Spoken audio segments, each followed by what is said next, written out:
Hello everyone. Today I will be going over how to use the Boomi AI agent for DesignGen.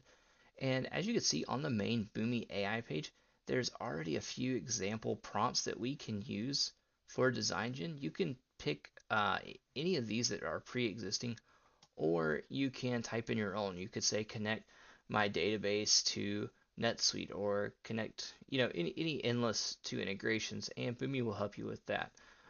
Just for the ease of simplicity of this video, I'll just click one of these pre-existing ones, just because they have some additional features already built in, so that you can see that depending on the two connections that you're trying to make, there are some extra features we've already included. So a good example is between Salesforce and NetSuite.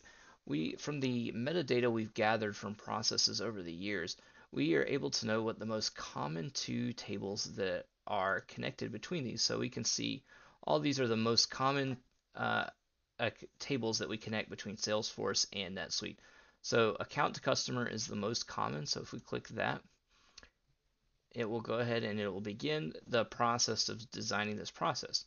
And so the next question you'll see it ask is, it'll say, hey, I see that you already have a connector for Salesforce and a connector for NetSuite.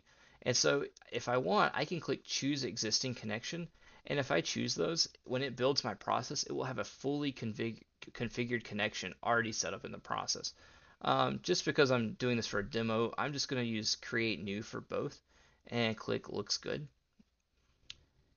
And while that's creating, just one thing you can notice, whenever you're using the Boomi AI, you can tell what agent is responding right here on these little tabs. You can see Boomi DesignGen.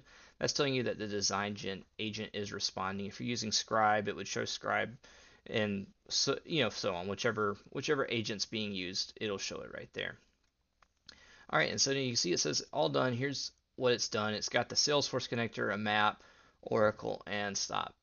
So if I want to go ahead and build this, I can say, take a look, and it's going to load in my Boomi platform page right away. And see, it's already got a process, and it's got the beginnings of everything here.